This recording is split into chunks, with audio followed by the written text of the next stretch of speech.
الحمد لله والصلاة والسلام على رسول الله.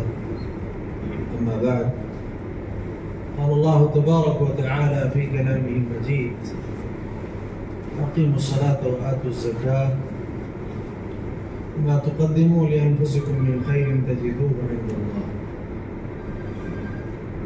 گزشتہ 3-4 دروس میں ہم ارکان الصلاۃ کو ذکر کر رہے ہیں کہ نماز کے ارکان کیا کیا ہیں جن کا ایک نمازی کو خیال رکھنا ضروری ہے، اور نماز میں واجبات کیا ہیں جن کو ملحوظ رکھنا ایک نمازی کے لیے ضروری ہے، اور دونوں میں کیا تفریق ہے کہ اگر کسی سے واجب چھوٹ جائے تو اس کو کیا کرنا ہے، کسی سے رکن چھوٹ جائے تو اس کو کیا کرنا ہے۔ بہت ساری چیزیں پچھلے دروس میں بیان کی گئیں۔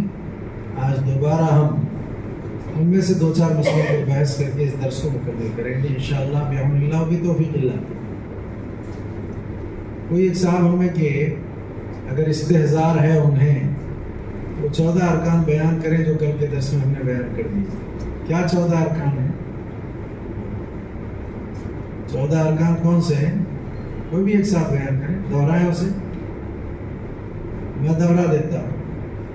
سب سے پہلے تکبیرۃ الاحرام، دوسرا ہے القیام مع القدرہ،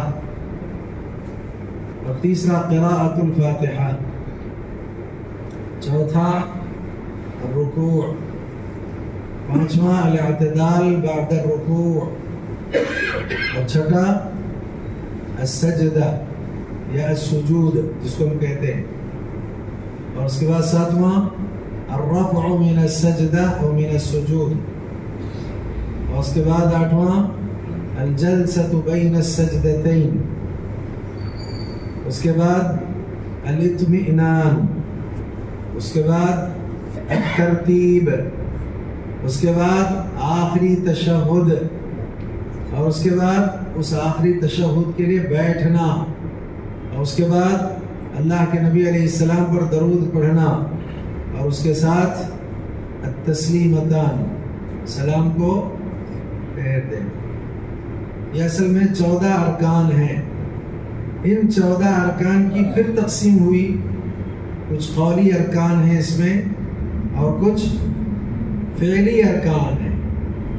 فعلی ارکان کے سلسلے میں یہ قاعدہ ہے کہ بھول کر، جہالت میں یا عمدن آدمی کوئی رکن چھوڑ دیتا ہے تو وہ رکن اس سے ساقط نہیں ہوگا، اس رکن کو پورا کرنا پڑے گا، پھر اس کی تلافی کے لیے سجدہ سہو کرنا پڑے گا۔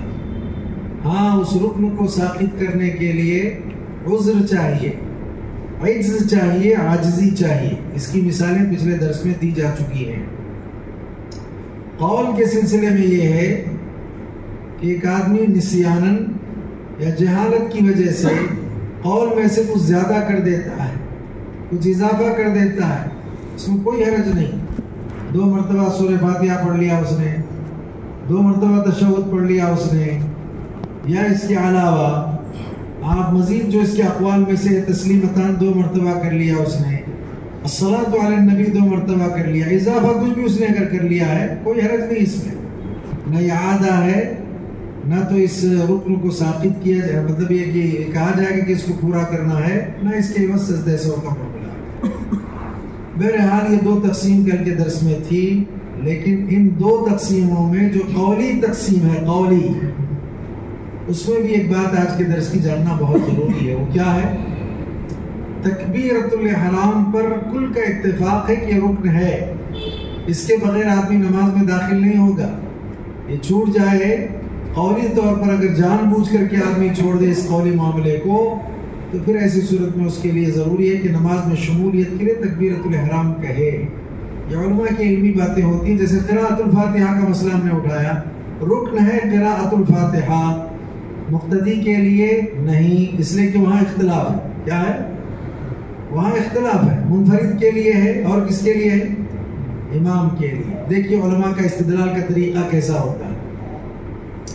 سورۃ الفاتحہ کی جب بات آتی ہے مقتدی کے حوالے سے، تو ماضی قریب کے بہت مشہور و معروف 3 بڑے بڑے علماء گزرے ہیں، ایک شیخ ناصر الدین البانی رحمہ اللہ، دوسرے شیخ محمد ابن صالح العثیمین رحمہ اللہ، تیسرے ان سے پہلے شیخ بن باز رحمہ اللہ اجمعین، بڑے بڑے علماء تھے. چونکہ استدلال کا طریقہ دیکھیے کیا ہوتا ہے، مسئلے کیسے کیسے تھوڑے سے بدل جاتے ہیں.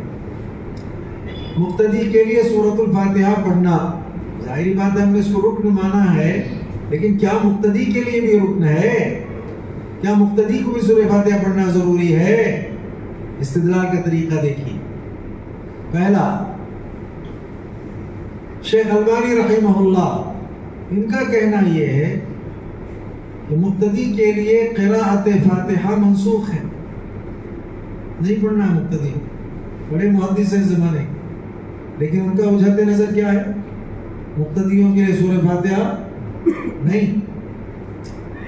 اب وہ سری جہری اور بطور خاص جہری کے حوالے سے تو ان کا یہی ہے کہ اگر جہر ہے تب تو آپ کو ایسے بھی نہیں پڑھنا ہے. اب آپ یہ دیکھیے استدلال کس سے ہوگا. حضرت ابو ہریرہ رضی اللہ تعالی عنہ نے اس بات کو واضح کیا کہ جب اللہ کے نبی علیہ السلام پر قرآن کی تلاوت شاق ہوئی، فجر کی نماز آپ پڑھا رہے ہیں، صحابہ بھی پڑھ رہے تھے، تو آپ کے لیے قرأت ذرا جو ہے کرنا مشکل ہو گیا. سلام پھیرنے کے بعد آپ نے پوچھا لعلکم تقرؤون خلف امامکم، تم اپنے امام کے پیچھے شاید قرأت کر رہے تھے؟ ہاں. قلنا نعم یا رسول اللہ، ہاں اللہ کے رسول صلی اللہ علیہ وسلم، حدثنی یا رسول اللہ. ہاں. تب آپ نے کہا مالی منازع القرآن، تبھی تو مجھے لگ رہا تھا کہ قرآن مجید کا وہ جو ہے پڑھنا دشوار اور ایک طرح کا منازع ہو رہا ہے، ٹکراؤ ہو رہا ہے، ایسا کیوں ہو رہا ہے؟ پھر آپ نے کہا لا تفعلوا الا بأم القرآن، سوائے سورۃ فاتحہ کی کچھ بھی مت پڑھا کرو. لیکن راوی کیا کہتے ہیں ابو ہریرہ رضی اللہ تعالی عنہ، جس سے استدلال ہے شیخ البانی رحمہ اللہ کا، فانتهى الناس عن القراءة، اللہ کے نبی کے اس فرمان کے بعد ہم لوگ قرأت ہی سے رک گئے. کس سے رک گئے؟ اب شیخ عبد الباری صاحب فتح اللہ عبد الباری، جنہوں نے صفت صلاۃ النبی جو شیخ البانی کی جس کا ترجمہ انہوں نے کیا ہے، اس میں انہوں نے تھوڑا سا تعاقب کیا اس کا، اور تعاقب کر کے یہ کہا کہ شیخ البانی رحمہ اللہ جو اس سے استدلال کر کے کہتے ہیں کہ مقتدیوں کے لیے سورۃ فاتحہ منسوخ ہے، وہ ٹھیک نہیں. اس سے تو یہ معلوم ہوتا ہے کہ جہرن پڑھنا ہم نے چھوڑ دیا، سرن تو پڑھتے تھے، کیونکہ ان کا فتویٰ بھی ہے نا اقرأ بہا فی نفسک، ابو ہریرہ رضی اللہ عنہ کا، کہ جب ہم امام کے پیچھے ہوں تو کیا کریں، تو کہ اپنے دل میں اپنے نفس میں سورۃ فاتحہ پڑھ لیا کرو. لیکن شیخ البانی رحمہ اللہ نے اس کو بنیاد بنا کر کہا کہ قرأت جہرن سرن کا معاملہ نہیں، مطلق قرأت ہم نے چھوڑ دی ہے، اس ختم ہو گیا، سورۃ فاتحہ منسوخ. اچھا، دوسرا مسئلہ، مقتدی امام کے تابع ہوتا ہے. کس کے تابع ہوتا ہے؟ مقتدی امام کے تابع ہوتا ہے، تو امام ضامن ہے. ایک حدیث کیا ہے؟ امام ضامن ہے کس کا؟ مقتدی کا. اب اگر مقتدی سے امام کی وجہ سے بھی جان بوجھ کر کے کوئی رکن بڑھ جائے، گھٹ جائے، کچھ بھی ہو جائے، تب بھی مقتدی پر کچھ نہیں، وہ سارا جو ہے بوجھ کون اٹھائے گا؟ امام اٹھائے گا. تو کہا کہ سورۃ الفاتحہ امام پڑھ رہا ہے، تو کہا کہ جب قرأت کی جائے تو خاموشی اختیار کرو. اس سے بھی استدلال کیا انہوں نے، وَإِذَا قَرَأَ فَأَنصِتُوا، جب امام قرأت کرے تو تم لوگ ساکت اور صامت رہو. لہذا معلوم ہوا کہ وہ مقتدی ہے اور امام کے تابع ہے. انما جعل الامام لیؤتم بہ، امام بنا اس لیے جاتا ہے کہ اس کی اقتداء کی جائے. ٹھیک ہے نا؟ یہ کس کا استدلال ہے؟ یہ شیخ البانی رحمہ اللہ کا. کس کے بارے میں؟ جس کو ہم رکن کہہ رہے ہیں اس کے بارے میں. رکن کیا ہے؟ قراءۃ الفاتحہ، سورہ فاتحہ پڑھنا رکن ہے. اگر یہ رکن آپ کا نہیں ہوا تو نماز آپ کی نہیں ہوگی. لیکن یہ کہتے ہیں اگر آپ مقتدی ہیں تو آپ کے لیے منسوخ ہے. چلیے، ایک عالم کا ہو گیا مسئلہ، دوسرے عالم کی طرف آتے ہیں. شیخ محمد بن صالح العثیمین رحمہ اللہ، ان کے استدلال کا طریقہ دیکھیے کیا ہے. وہ کہتے ہیں کہ سورہ فاتحہ مقتدی کو پڑھنا ہے، لیکن اس کے محل میں پڑھنا ہے. وہ محل چلا جائے گا تو اس کے لیے نہیں ہے. دیکھو، اب محل میں نے کل بتایا تھا آپ کو، ہر چیز کا ایک محل ہے.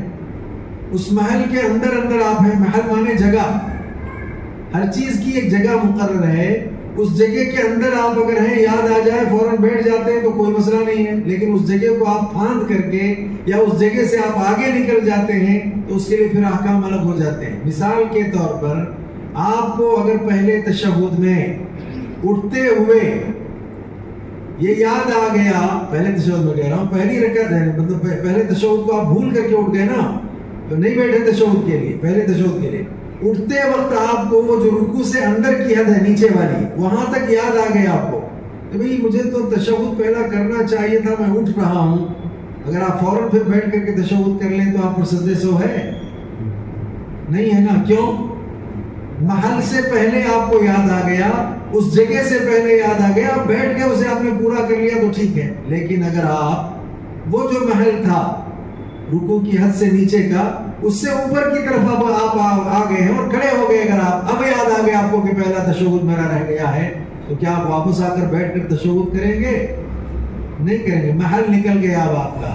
تو ہر چیز کا ایک محل ہوتا ہے، اس محل پر اس چیز کو فٹ کر کے ہم کہیں گے کہ یہاں یہ چیز ٹھیک ہے۔ چلیے، مقتدی کو سورہ فاتحہ پڑھنا چاہیے، کب پڑھنا چاہیے؟ سوال، کب پڑھنا چاہیے؟ کوئی بھی جواب دے بھائی، ہاں کب پڑھنا چاہیے؟ ہاں، کس نے کہا؟ چلیے، امام کے پیچھے پیچھے ایک بات آ گئی، امام کے پیچھے پیچھے پڑھنا چاہیے۔ تب ظاہری بات ہے ایک آدمی چاہتا ہے کہ اس رکن پر عمل کرے، مقتدی ہو کر کے سورہ فاتحہ اس کو پڑھنا ہے، تو سورہ فاتحہ پڑھنے کے لیے اس کو کہاں سے شامل ہونا پڑے گا؟ نماز میں کہاں سے شامل ہونا پڑے گا؟ تکبیر، چلیے پہلی بات تکبیر تحریمہ سے شامل ہونا پڑے گا۔ تکبیر تحریمہ سے شامل ہو گیا تو پھر اس کے بعد امام کے پیچھے وہ کیا کر رہا ہے؟ سورہ فاتحہ پڑھ رہا ہے۔ اچھا، ایک صاحب ایسے ہیں وہ تکبیر تحریمہ سے شامل نہیں ہوئے، امام صاحب بسم اللہ الرحمن الرحیم اب یہ پڑھ رہے تھے، اس وقت وہ نماز میں شامل ہو گئے، اب کیا کریں گے؟ وہ امام کے ساتھ سورہ فاتحہ پڑھیں گے یا وہ ثنا وغیرہ پڑھنے میں مشغول ہو جائیں گے؟ کیا کریں گے؟ بولے بھائی، آپ سورہ فاتحہ پڑھیں گے۔ کیوں؟ اس لیے کہ یہ فرض ہے اور وہ سنت ہے۔ کون سی؟ سورہ فاتحہ سنت ہے نا۔ دیکھیے، محل یاد رکھیے، آپ بہت باریک مسئلے ہیں۔ سورہ فاتحہ پڑھنا رکن اور فرض ہے، اور دعائے استفتاح کیا ہے؟ سنت ہے۔ جب اس کا محل شروع ہو گیا کس کا؟ فرض کا، تو پھر ایسی صورت میں سنت کو کیا کرنا پڑے گا؟ جیسے فجر کی نماز میں فرض نماز کھڑی ہو گئی تو سنت کو حساب پڑھ رہے تو کیا کرنا پڑے گا؟ جیسے بھی ہوا نا عشاء میں، دو چند آپ پڑھ رہے ہیں، امام کھڑا ہو گیا، اقامت شروع ہو گئی، چھوڑ دیا انہوں نے۔ کیوں چھوڑا؟ اس لیے کہ اب اہمیت کس کی ہے؟ فرض کی۔ ایک تو مسئلہ ہے کہ تکبیر تحریمہ سے آپ شریک ہیں، سورہ فاتحہ آپ پڑھ لیں گے، ٹھیک ہے۔ دوسرا، ایک آدمی شریک اس وقت ہوا کہ امام بسم اللہ الرحمن الرحیم یہ پڑھ رہا تھا۔ بعض ائمہ زور سے پڑھ سکتے ہیں نا بسم اللہ، جائز ہے کہ نہیں ہے؟ تو کسی مسجد کا امام زور سے پڑھتا ہے بسم اللہ الرحمن الرحیم، یہ پڑھ رہا تھا، ایک صاحب داخل ہو گئے مسجد میں، یعنی صف میں، نماز میں داخل ہو گئے، تو وہ کیا کریں گے؟ ثنا چھوڑ کر کے سورہ فاتحہ پڑھیں گے۔ شیخ ابن عثیمین کہتے ہیں یہاں تک تو بات ٹھیک ہے، کیوں؟ محل ہے اس کا۔ لیکن ایک تیسرا آدمی ہے، وہ کب آیا ہے؟ سورہ فاتحہ امام کی مکمل ہونے کے بعد آ کر کے اب وہ شریک ہوا، اب امام صاحب کیا پڑھ رہے ہیں؟ القاریعۃ ما القاریعۃ وما ادراک ما القاریعۃ، اب وہ کیا کرے گا؟ جو شریک ہوا ہے۔ شیخ ابن عثیمین کا کہنا ہے کہ نہیں، اب وہ سورہ فاتحہ نہیں پڑھے گا۔ کیوں؟ اس لیے کہ اس کا محل نکل گیا ہے۔ اس کا محل، سورہ فاتحہ کے پڑھنے کا محل نکل گیا۔ اب قرآن کیا کہتا ہے؟ وَإِذَا قُرِئَ الْقُرْآنُ فَاسْتَمِعُوا لَهُ وَأَنصِتُوا، جب قرآن پڑھا جائے تو خاموشی کے ساتھ سنو۔ اب یہ بات کی قرأت ہے، آپ کو خاموشی سے سننا چاہیے۔ دیکھیے، بڑے بڑے علماء ہیں، ان علماء میں سے بعض نے محل کو، سورہ فاتحہ کے محل کو بنیاد بنایا، کہا کہ پڑھنا چاہیے مقتدی کو، لیکن محل میں، محل کے بعد نہیں۔ بعض نے یہ کہا کہ نہیں، حضرت ابو ہریرہ رضی اللہ تعالیٰ عنہ کے الفاظ سے پتہ چلتا ہے کہ مقتدیوں کے لیے سورہ فاتحہ منسوخ، امام بنائے اس لیے جاتا ہے کہ اس کی ابتدا کی جائے، لہذا امام کو سارا بول اٹھائے گا، جب وہ قرات کرے تو تم لوگ خاموش رہو۔ لہذا اس طرح کی چیزوں سے شیخ البانی کہتے ہیں کہ نہیں پڑھنا۔ اب بچے کون؟ شیخ بن باز رحمہ اللہ، انہوں نے کس کو بنیاد بنایا؟ انہوں نے بنیاد بنایا قیام کو، محل کو نہیں۔ قیام بھئی نماز میں رکوع ہے، سجود ہے، قیام ہے، قاعدہ ہے، 4 چیزیں ہم ہیں نا، ان 4 جگہوں پر کچھ نہ کچھ پڑھا جاتا ہے۔ اور وہ بھی میں نے کل کے درس میں کہا تھا اطمینان کے حوالے سے۔ قیام میں اطمینان کیا ہوگا؟ سورہ فاتحہ کم از کم پڑھنا۔ رکوع میں اطمینان کیا ہے؟ سبحان ربی العظیم۔ سجدے میں اطمینان کیا ہے؟ سبحان ربی الاعلی۔ اچھا قاعدے میں اطمینان کیا ہے؟ تشہد ہے نا دعاؤں۔ تو شیخ بن باز رحمہ اللہ کہتے ہیں نہیں، قیام میں سورہ فاتحہ پڑھا جاتا ہے۔ جس کو قیام مل گیا، چاہے محل میں ملے، محل سے پہلے ملے، چاہے محل کے بعد ملے، جس کو قیام مل گیا اس کو کسی نہ کسی طرح سورہ فاتحہ مکمل کر لینی چاہیے۔ کیا کرنا چاہیے اسے؟ کیوں؟ حدیث ہے لا صلاۃ لمن لم یقرأ بفاتحۃ الکتاب، بغیر سورہ فاتحہ کی نماز نہیں ہوتی۔ اب آپ نے دیکھا کہ ایک معاملہ ہے، ایک جو ہے مسئلہ ہے رکن کا، لیکن اس میں وجہت نظر علماء کی مختلف ہے۔ کسی نے کسی شے کو بنیاد بنا کر کے ایک مسئلہ دے دیا ہے، کسی نے کسی دوسری شے کو بنیاد بنا کر کے مسئلہ دے دیا ہے۔ ایسی ایک مسئلہ آپ سمجھ لیں تکبیرۃ الاحرام کا، اس کے بعد ہم واجبات کو مختصر سے بیان کر کے اس کو ختم کریں گے۔ یہ مسئلہ اتنا جو ہے سہل نہیں ہے کہ آپ بآسانی اس کو بہت جلد سمجھ سکیں، بار بار اس کے یادے کے بعد بہت ساری چیزیں آپ کو جو ہے پھر بھی سمجھنے سے رہ جائیں گے۔ دیکھیے دوسرا مسئلہ کیا، ایک صاحب ہیں، وہ امام سجدے میں گیا ہے، اب وہ آ گئے ہیں، ان کو نماز میں شامل ہونا ہے۔ کیسے شامل ہونا؟ ہاں وہی صاحب بتائیں کیسے شامل؟ ہاں جی، تکبیر کہنا ہے، سجدے میں جانا ہے۔ کیا کہنا ہے؟ ابن عثیمین وغیرہ کا کہنا کیا ہے یہاں اس مسئلے میں آ کر؟ دونوں تکبیرات کے ساتھ اس کو داخل ہونا ہے۔ ایک صلاۃ میں داخل ہونے کے لیے تکبیر تحریمہ کہنا ہے، دوسرا رکوع میں جانے کے لیے اس کو کیا کرنا ہے؟ تکبیر کہنی ہے۔ یہ کس کا کہنا ہے؟ شیخ ابن عثیمین۔ شیخ بن باز رحمہ اللہ اس سلسلے میں کیا کہتے ہیں؟ اگر تکبیرۃ الاحرام ہی کہہ کر کے اگر وہ داخل ہو جائے تو ارکان کے ساتھ تو نماز ہو جاتی ہے، واجب کی وجہ سے اس کی تلافی کا معاملہ تھا، لیکن یہ مقتدی ہونے کی وجہ سے اس کو واجب کے چھوٹنے پر بھی اس کو سجدے سو اس لیے نہیں کہ وہ کس کے تابع ہے؟ امام کے تابع ہے۔ تو پھر ہر حال میں اس کو تکبیرۃ الاحرام کہنا ہے، لیکن اگر واجب رہ جائے مقتدی ہونے کی وجہ سے تو اس پر سجدے سو لازم اس لیے نہیں آئے گا کہ وہ کس کے متابع ہے۔ تو اسی لیے شیخ بن باز رحمہ اللہ کیا کہتے ہیں، اگر ایک تکبیر بھی اس نے کہہ لی تکبیرۃ الاحرام تب تو ٹھیک ہے، لیکن ایک آدمی ایسا ہے کہ واجب تکبیر کہہ کر کے نماز میں جا رہا ہے، تکبیر تحریمہ کہہ کر کے نہیں جا رہا ہے، تو کیا خیال ہے؟ رکن چھوڑ رہا ہے اور واجب اللہ اکبر کہہ کر کے داخل ہوتا ہے۔ تو اہل علم یہاں اس سلسلے میں کہتے ہیں نہیں، تکبیرۃ الاحرام پر تماموں کا اتفاق ہے کہ اس کے بغیر نماز کا آغاز نہیں ہوگا، آپ کو تکبیرۃ الاحرام ہی کہہ کر کے داخل ہونا چاہیے۔ اچھا چلیے دوسرا آخری مسئلہ جس پر ہم واجبات پر آ کر بات ختم کریں۔ رکوع کے بعد امام صاحب کھڑے ہو گئے، اب یہ نماز میں داخل ہونا، کیسے داخل ہونا؟ ایک مقتدی آ کر کے رکوع کے بعد امام صاحب کے پاس داخل ہونا ہے، کیسے داخل ہونا؟ ایک تکبیر کہے گا، دو کہے گا؟ ایک تکبیر کہے گا، دو نہیں کہے گا نا؟ کیا خیال ہے؟ سوچ کر بولیے۔ سجدے میں جاتے وقت کتنا بول رہا تھا؟ 2 بول رہا تھا، اور رکوع کے بعد کتنا بولے گا؟ 1 بولے گا۔ کیوں؟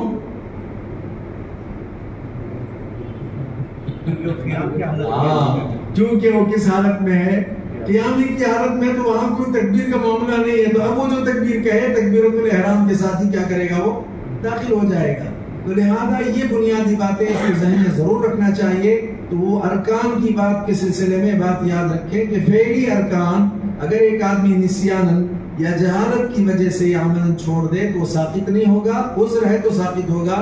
قول کے سلسلے میں اہل علم نے یہ کہا کہ وہاں اس سلسلے میں یہ معاملہ ہے کہ اسے اختیار ہے کہ وہ اس میں جو ہے اضافہ کرے، زیادتی کرے، تب بھی اس میں کوئی اس کی حرج کی بات نہیں ہے۔ لہذا قول کے سلسلے میں یہ اصول نہیں ہے، یہ باقی نہیں رہے گا۔